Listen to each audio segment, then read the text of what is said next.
안녕하십니까? 꿈꾸는 할배 민경봉입니다. 지금 우리 바깥을 나가게 되면은 엄청난 칼바람 부는 몹시도 추운 스산한 겨울날입니다.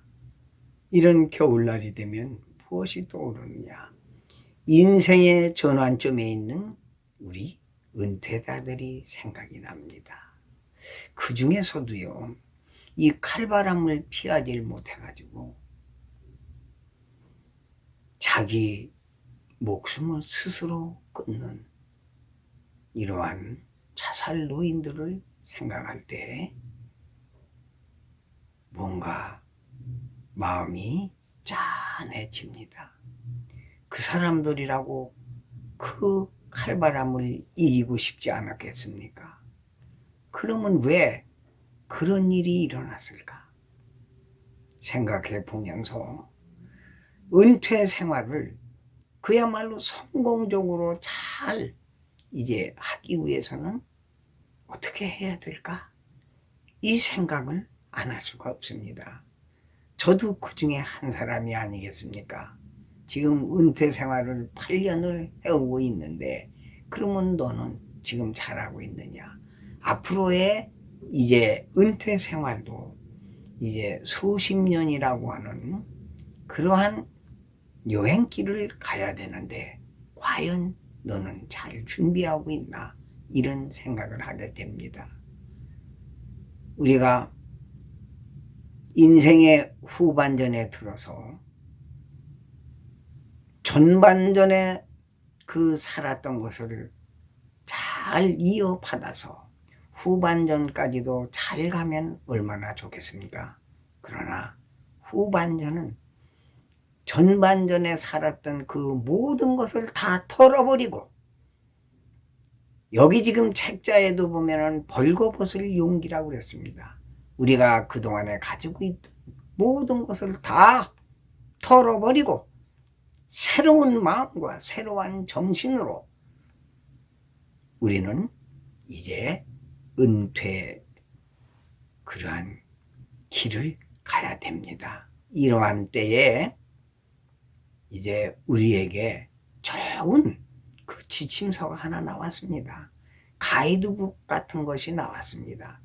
저도 이 책을 읽으면서 참으로 많은 것들을 생각하게 됐고, 직접 어떤 것은 직접 제 생활에 활용을 해서 효과도 본 것이 있습니다. 그것이 뭐냐? 김경록 저자가 쓴 벌거벗을 용기라는 것입니다. 이 은퇴자들이 겪어야 되는 많은 어려움과 위험 요소들이 있습니다. 그런 것들을 어떻게 슬기롭게 헤쳐나가야 될 것인지 이분이 미래셋 은퇴연구소 소장을 7년째 역임하고 계십니다. 그러니까 얼마나 많은 사람들, 은퇴자들을 만났겠습니까? 그 사람들이 겪던 많은 애환과 어려움과 기쁨과 이런 것들을 함께 하면서 이런 부분에 이렇게 노력들을 하고 이러한 어떤 무슨 일을 해야 되겠구나 하는 것들을 잘 요약해서 저희들에게 소개를 하고 있는 것입니다. 이분이 은퇴자들이 가져야 되는 5가지를 중점적으로 얘기를 했습니다. 그게 뭐냐면 성찰. 도대체 은퇴자가 뭔가? 앞으로 우리 은퇴자는 어떤 길을 가야 되는가? 뭐 이런 거에 대한 은퇴자의 정체성에 대한 생각을 깊이 하고 나가야 된다 그겁니다. 그 다음에 관계. 혼자 가는 거 아니지 않습니까? 인간은 함께 가야 되는 사람이 있지 않습니까? 그 은퇴 시기에는 더욱더 중요하다.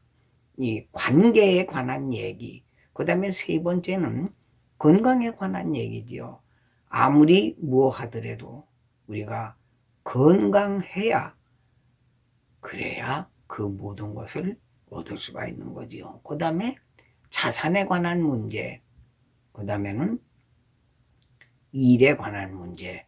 우리 은퇴자가 감당해야 되고 또 이제 그것을 가지고 가야 될 이 5가지에 대해서 사례와 더불어서 아주 자세히 잘 소개를 하고 있습니다. 정말 저희들 은퇴자들 또 은퇴를 준비하고 있는 사람들이 그 가보지 않은 길에 가보지 않은 여행길에 은퇴라는 여행길에 지도와 그런 안내서가 될 수 있는 참으로 적절한 책이다. 저분은 또 경제학자이고 그러한 실물 경제를 했던 분이기 때문에 우리 은퇴자들이 어떻게 자산 관리를 해야 되느냐 하는 이 실제적인 문제까지도 이제 아주 자세하게 이렇게 소개하고 있습니다. 다시 우리가 돌이켜 보지만 우리 노인 자살률이 압도적으로 많은 우리 대한민국입니다. OECD 30여 개 국가 중에서 압도적인 1위입니다. 평균보다 3.5배가 많은 노인 자살률이 있다. 왜 그렇게 됐을까? 그 이유는 뭘까? 그거를 미리 사전에 막지는 못했을까? 이런 어떤 아픔과 이런 문제를 자기의 일이라 생각하고 자세히 들여다보고 그 어떤 문제의 해결책 등을 이렇게 얘기한 그런 내용이라 참으로 우리에게 도움이 되는 그러한 책자라고 생각이 됩니다. 이 은퇴자들이 겪는 5가지의 리스크가 있다고 그럽니다. 그 첫째 리스크가요, 성인 자녀의 문제입니다. 지금 결혼을 안 하고 집에서 함께 있는 성인 자녀들로부터 오는 많은 리스크가 있어서 그것을 잘 관리하고 다루질 못해서 그만 경제적으로 파산을 이루게 되는 이러한 아주 위험한 게 55%나 됩니다. 그 다음에 2번째가 뭐겠습니까? 2번째가 이제 그 건강의 문제, 중한 병에 걸려서 그만 거기서 무너지고 만다. 그러면은 은퇴 창업의 문제입니다. 이것도 19%나 이렇게 돼 있어서 은퇴 창업하는 데는 상당히 조심을 해야 된다. 그 다음에 금융사기가 한 6% 정도 되고요. 그 다음에 황혼이혼, 끔찍하지요. 황혼이혼에 의해서 은퇴 생활이 망가지는 게 3% 정도 됩니다. 우리 이 5대 리스크만 우리가 잘 관리를 해도 은퇴의 길을 가는데 크게 어렵지 않게 갈 수가 있지 않나 이런 생각을 해봅니다. 거기에 대한 또 자세한 안내도 있습니다. 그리고 또 어떤 게 있냐면은 우리가 이렇게 칼바람 부는 일은 참으로 어려운 길을 간다 하더라도 따뜻한 온천만 있으면은 칼바람은 피할 수 있다. 그 온천을 우리는 마련을 해야 된다는 거예요.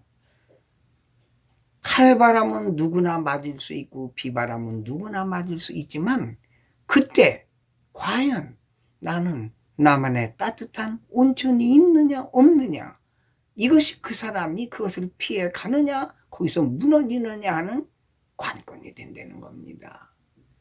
이 따뜻한 온천이 뭘까요?